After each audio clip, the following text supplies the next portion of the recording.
Bismillahirrahmanirrahim. Assalamualaikum warahmatullahi wabarakatuh.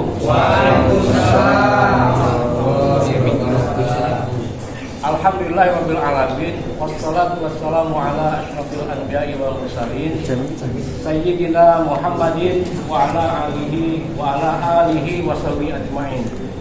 Amma ba'd. Para sahabat sekalian, mengapa umat Islam itu gagal paham terhadap Islam? Menganggap bahwa Islam itu hanyalah ritual-ritual saja, hanyalah seremonial saja, peringatan Maulud Nabi, peringatan nuzulul Quran, wirid, dzikir, dialog dan lain sebagainya.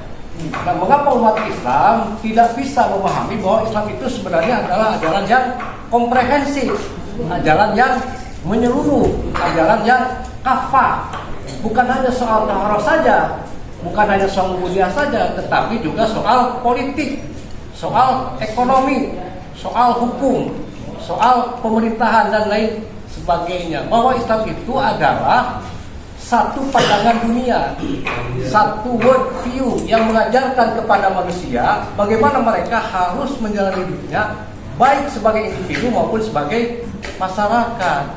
Bahwa Islam itu adalah sistem, bukan sekedar kesalehan pribadi. Islam adalah sistem politik, sistem hukum, sistem ekonomi, sistem pemerintahan, sistem bermasyarakat, dan sistem bernegara. Nah, kenapa umat Islam itu gagal paham terhadap Islam? Karena umat Islam ini gagal paham terhadap Al-Quran. Jadi menafsirkan Al-Quran itu luar biasa sulit. Kalau menafsirkan 1-2 ayat mungkin tidak begitu sulit, tetapi menafsirkan Al-Quran secara keseluruhan sebagai satu kesatuan, ini yang sulit. Jadi dulu ada sarjana barat namanya Karen Armstrong.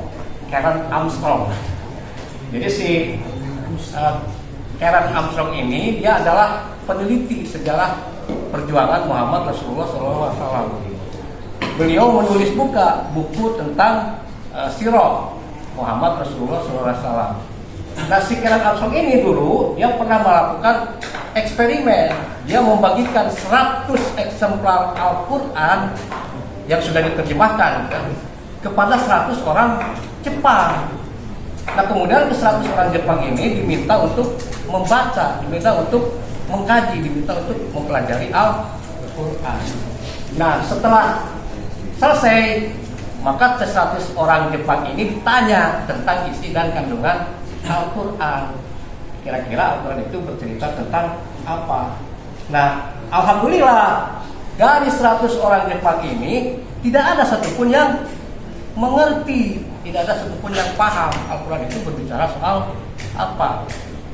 Nah, sebenarnya kalaupun kita melakukan eksperimen yang sama, jangan kepada orang Jepang, tetapi kepada umat Islam itu sendiri, kepada santri, kepada ustadz, kepada kiai dan lain sebagainya.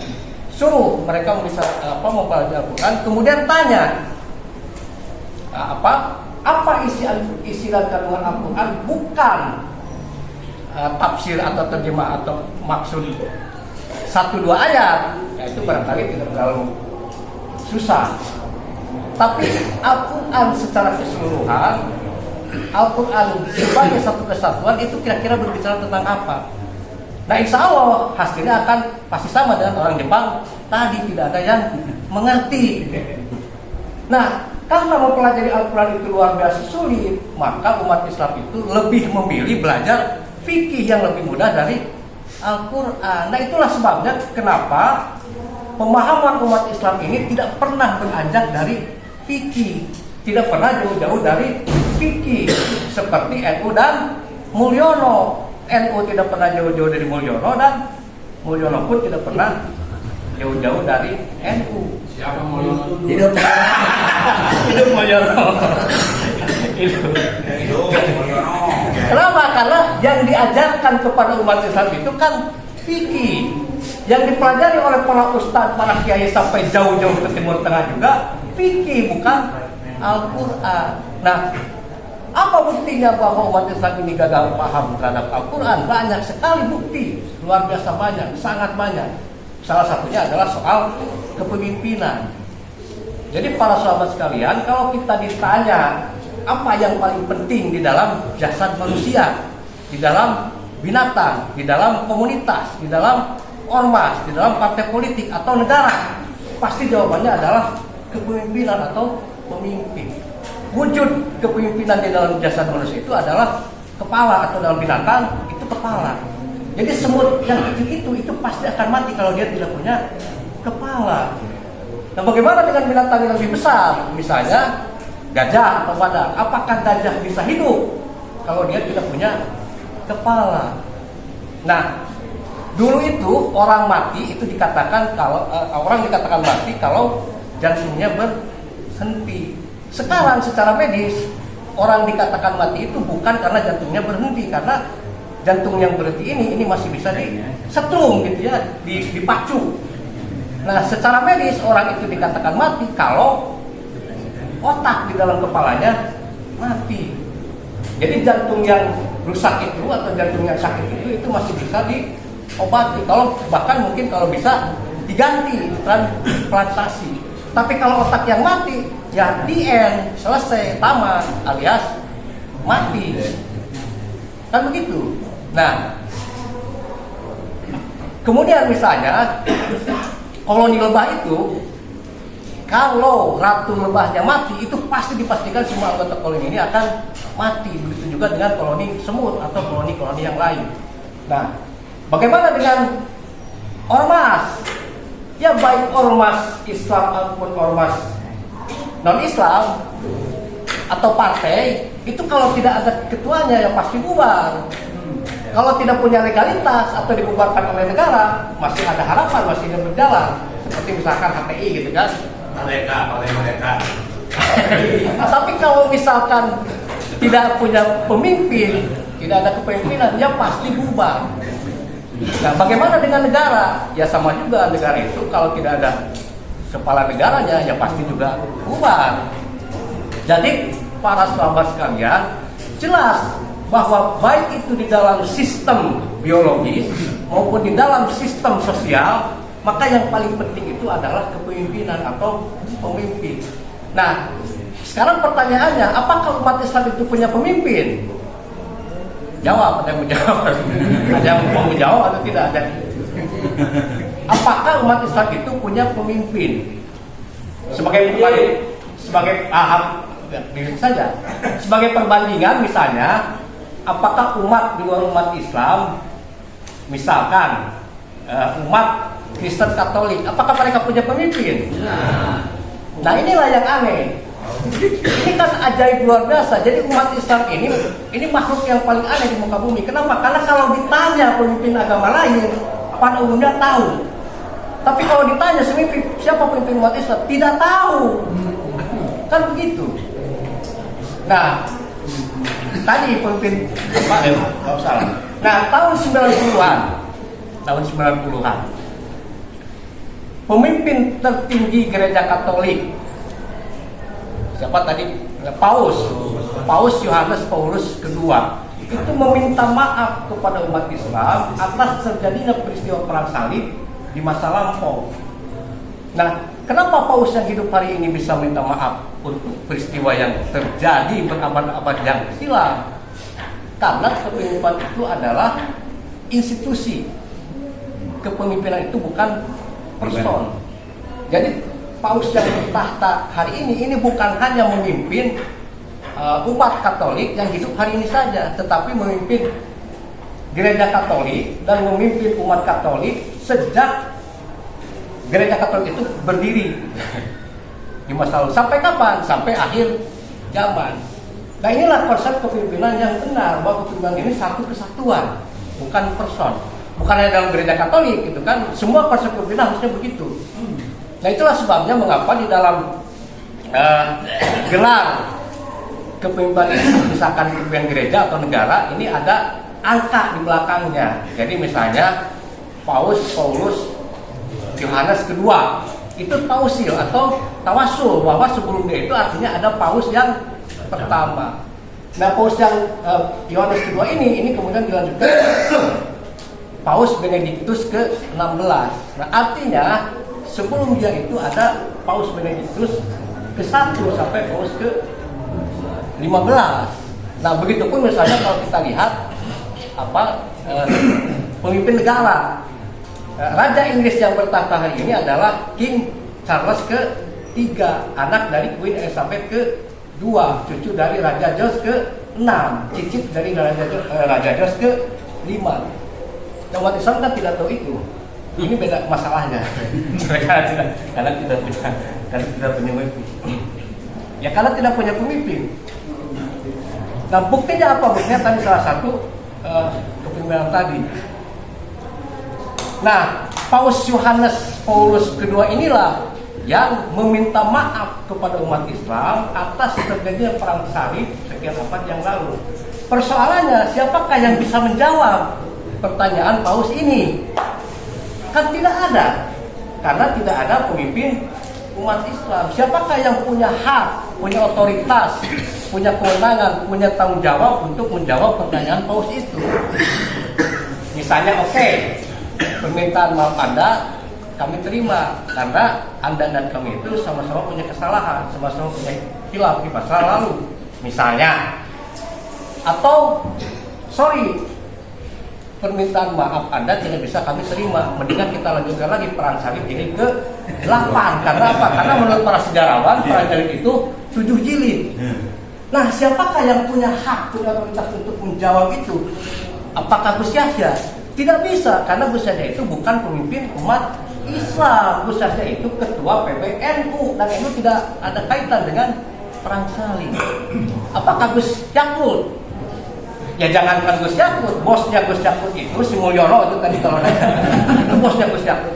Ya nggak bisa. Coba Anda bayangkan kalau permintaan Paus ini dijawab oleh Mulyono, kan jangankan dunia, saya juga akan ketawa. Artinya apa? Artinya tidak bisa dijawab karena memang umat Islam itu tidak punya pemimpin. Dan begitu. Jadi umat Islam ini adalah umat yang alam pikirannya itu paling aneh di jagat raya. Kenapa? Karena dia merasa aman, merasa tenang, merasa tentram, merasa nyaman,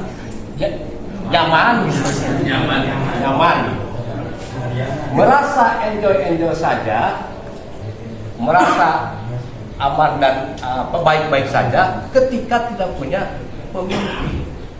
Nah, inilah bedanya umat Islam ini dengan anggota ormas. Ini beda Islam dengan ormas. Nah, kalau ormas, coba misalkan Anda minta, udah aja misalkan NU Muhammadiyah Syarikat Islam atau apapun ya misalnya, kita minta supaya mereka itu nggak usahlah punya pemimpin. Artinya misalkan kalau sudah selesai satu periode kepengurusan itu, ya nggak usah lagi ada muktamar, nggak usah lagi ada kongres. Apakah akan menerima? Pasti tidak akan menerima. Dan mereka pasti akan beralasan bahwa tidak mungkin ormas itu bisa eksis kalau tidak ada pemimpin. Tidak mungkin ormas itu bisa berjalan kalau tidak punya pemimpin. Tidak mungkin ormas itu bisa hidup kalau tidak punya pemimpin. Kan begitu. Kan ini kan logika yang sangat jelas. Tetapi begitu menyangkut urusan umat Islam, maka semua urusan itu mendadak menjadi dongo, mendadak menjadi tolol, mendadak menjadi bodoh, termasuk para ustadz, termasuk para kiai, termasuk para habib, karena menganggap bahwa umat Islam ini bisa baik-baik saja walaupun tidak punya pemimpin, bahwa Islam itu akan tetap eksis walaupun tidak punya pemimpin, bahwa Islam itu bisa hidup walaupun tidak punya pemimpin. Jadi semua anggota ormas ini pasti akan menolak kalau mereka diminta supaya ormasnya itu nggak usahlah punya pemimpin. Tetapi pada saat yang bersamaan mereka menolak konsep tentang khilafah. Mereka menolak konsep tentang pemerintahan Islam. Karena apa? Karena khilafah dan pemerintahan Islam adalah representasi atau perwujudan dari kepemimpinan di tengah-tengah umat. Jadi khilafah itu bukan hanya sekedar pemimpin politik. Khilafah itu adalah juga pemimpin agama, pemimpin spiritual. Khilafah itu bukan hanya pemimpin di dunia saja, tetapi juga adalah pemimpin di akhirat. Nah, gitu. Jadi inilah keanehan umat Islam itu. Kenapa? Karena menganggap bahwa ketua partai itu jauh lebih penting daripada khalifah gitu. Karena nah sedangkan semua ibadah itu tidak akan sah tanpa adanya kepemimpinan yang benar. Jadi untuk syaratnya ibadah itu tidak dibutuhkan ormas. Ormas itu tidak masuk ke dalam syarat sahnya ibadah. Tapi kalau khilafah ini syarat yang paling mutlak, syarat yang paling wajib agar ibadah umat Islam itu bisa diterima. Kan begitu. Nah inilah keanehan dari umat Islam. Nah, karena tidak punya pemimpin, maka jangankan menyelesaikan persoalan-persoalan yang besar seperti misalnya konflik Palestina-Israel, menjawab permintaan Paus saja itu sudah tidak bisa.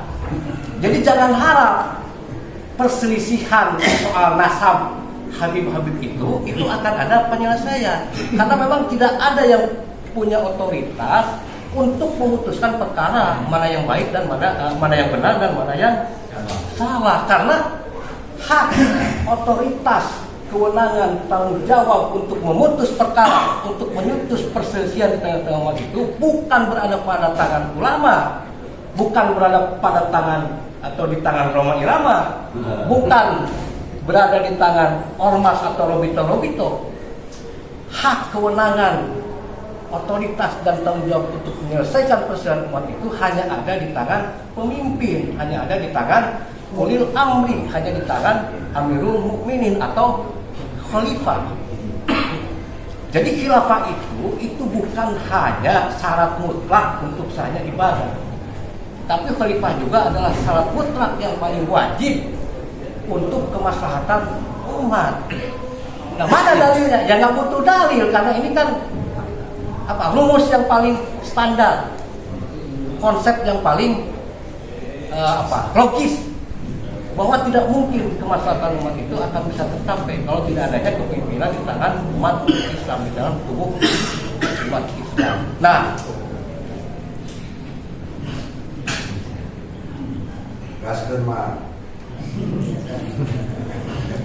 Nah, kemudian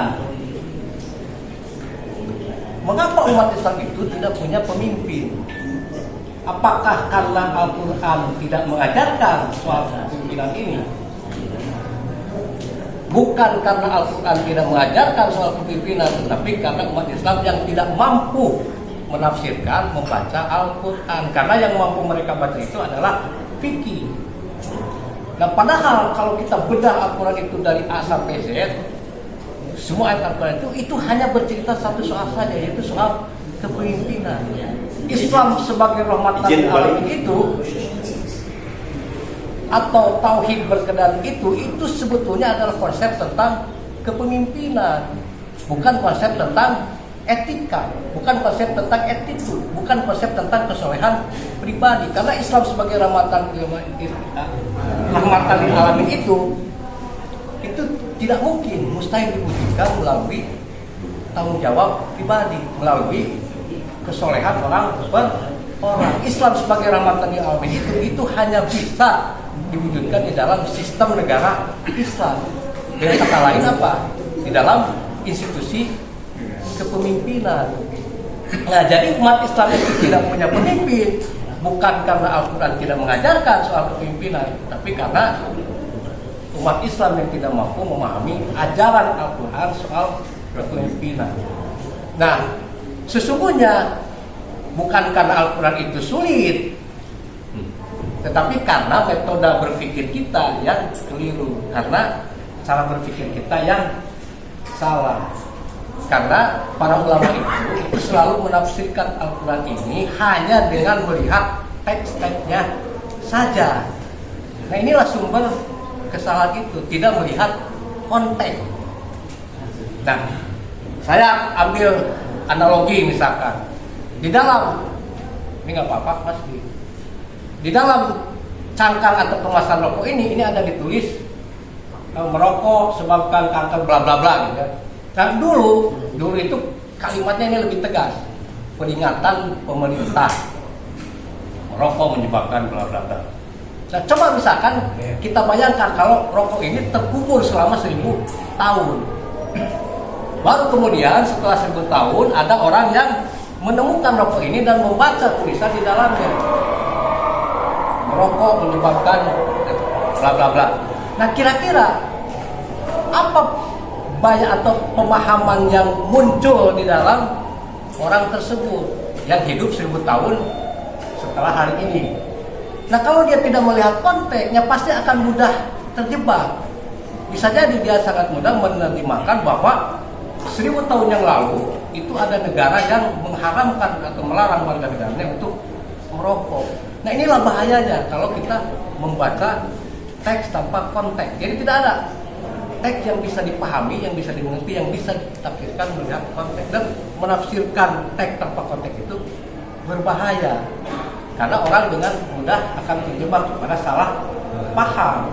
Nah, kita yang hidup sejaman dengan cangkang rokok ini tahu persis kan bahwa yang dimaksud peringatan di sini ini bukan larangan. Tapi orang yang hidup 1000 tahun kemudian kan tidak begitu. Nah, inilah masalah utama kita dengan Al-Quran. Jadi Al-Quran itu sebetulnya tidak bisa dipahami, tidak bisa dibaca hanya sekedar dengan teks-teks saja. Kalau orang kemudian berdebat soal hukum haram rokok hanya dengan melihat teks ini saja, ya pasti tidak akan beres.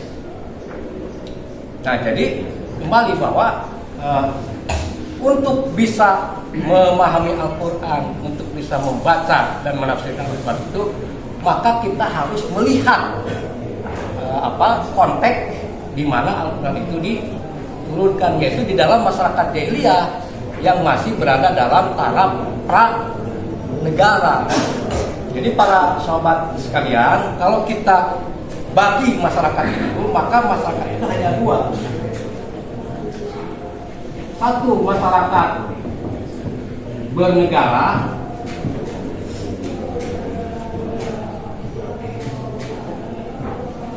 dan kedua, masyarakat pra-negara.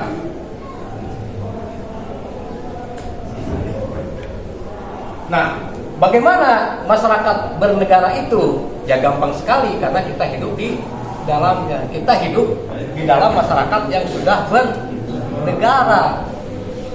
Jadi bagaimana suasana kebatinan, bagaimana suasana keseharian di dalam masyarakat yang bernegara itu? Ya gampang, karena itu adalah bagian dari pengalaman kita sehari-hari. Terlepas apakah negara itu negara baik, atau negara buruk, atau negara dolim, atau negara adil, atau negara Islam, atau negara jahiliyah, itu soal lain. Tapi yang jelas, karena kita hidup di dalam masyarakat yang sudah bernegara, maka seharusnya konsep tentang masyarakat bernegara itu kan mudah saja dimengerti. Nah, kemudian bagaimana dengan masyarakat yang pranegara? Nah, ini yang agak sulit. Jadi harus banyak nonton film. Misalnya ada film judulnya God Must Be Crazy, yang menggambarkan, yang mengilustrasikan bagaimana suasana kebatinan, suasana kehidupan sehari-hari di dalam masyarakat yang belum bernegara atau pra-negara. Atau misalkan itu banyak sekali film-film seperti itu, baik yang dokumenter maupun yang fiksi ya. Atau misalkan dengan membaca komik, ada komik judulnya Asterix dan Obelix. Atau misalnya dengan membaca buku, ada buku judulnya Winnetou, Ketua Suku Apache, yang menceritakan Amerika sebelum lahir deklarasi negara gitu. Atau kalau melalui survei secara langsung, pengamatan secara langsung kalau memungkinkan, karena hari ini pun banyak sekali masyarakat di dunia ini yang masih hidup di dalam taraf pranegara. Walaupun secara administratif mereka ini berada di bawah wilayah suatu negara, tetapi secara kebatinan, secara praktek kehidupan sehari-hari itu masih berada di dalam tahap pranegara. Ini banyak sekali baik di dalam negeri maupun di luar negeri. Intinya, walaupun kita tidak mengalami langsung kehidupan masyarakat yang pranegara itu, tapi kita masih bisa membangun pemahaman tentang suasana kebatinan, tentang kehidupan sehari-hari di dalam masyarakat yang pranegara. Itu melalui apa? Melalui metode berpikir dan melalui informasi-informasi yang bisa kita peroleh dari tadi film-film, buku-buku dan lain sebagainya. Nah, kalau kita bandingkan antara masyarakat bernegara dengan masyarakat pranegara, maka sesungguhnya kedua masyarakat ini memiliki persamaan yang sangat banyak. Sekaligus tentu saja perbedaan juga yang sangat banyak. Nah, intinya baik masyarakat bernegara ataupun masyarakat pranegara ini adalah sistem sosial yang lengkap. Apa maksudnya? Ada sistem kepercayaan, ada sistem politik, ada sistem ekonomi, ada sistem hukum, dan lain sebagainya dan lain sebagainya. Hanya saja bangunan politik, bangunan hukum, bangunan ekonomi di dalam masyarakat pranegara itu jauh berbeda dengan bangunan hukum, bangunan politik dan lain sebagainya di dalam masyarakat yang pranegara. Nah, mengetahui perbedaan antara masyarakat bernegara dan masyarakat pranegara ini luar biasa penting kalau kita ingin membaca Al-Quran.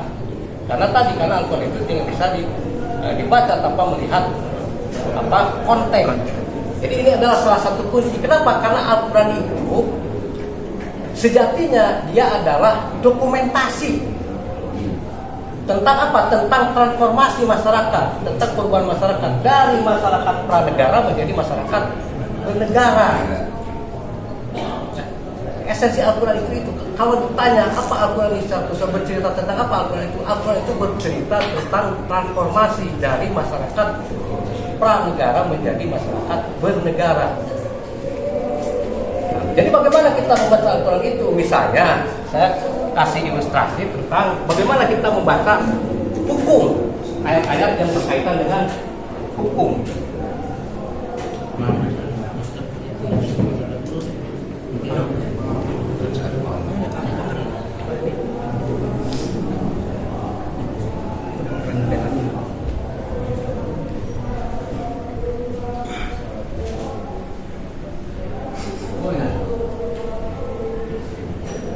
Misalnya tentang hukum qisas di dalam Quran surat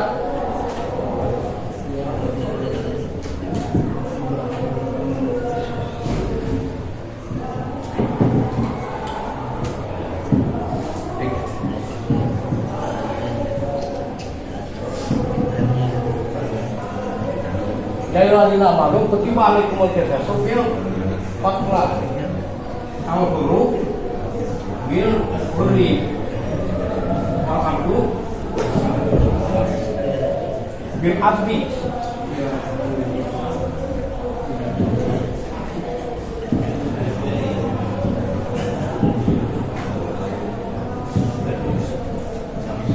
Wa unsa bil unsa. Paman kalau min hakiki aibun.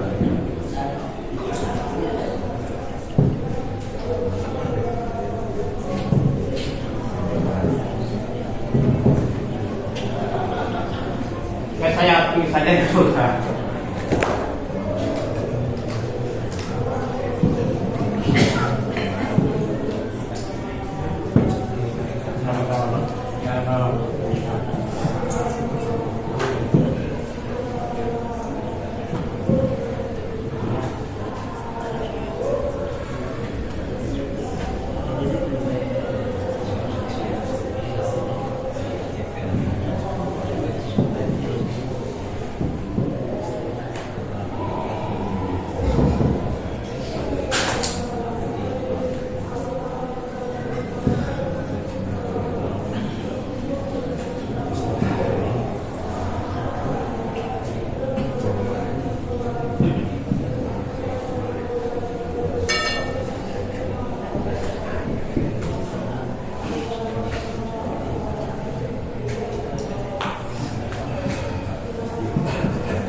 Misalnya di dalam Quran surat Al-Baqarah ayat 178 sampai 179. Alhamdulillah ya ayyuhalladzina amanu kutiba alaikumul qisasu fil qatl al-hurbil hurri wal abdil abdi wal unsabil unsa faman fil min akhihi syai'un fattiba'un bil ma'rufi wa ada'un ilaihi ihsan. Dzalika tahfiqu min rabbikum wa rahmah. Faman yatada ba'da dzalika falahu adzabun alim. Walakum fil qisasi hayatun ya ulil albab lalakum tattaqun.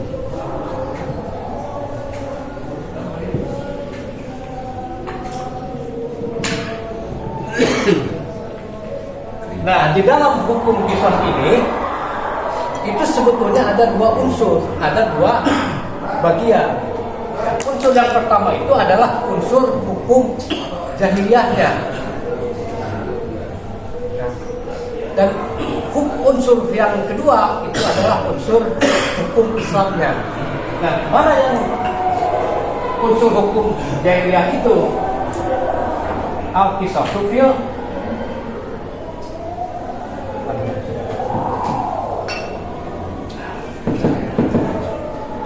al-qisasu fil qatla. Kenapa? Karena hukum qisas itu bukan hukum baru.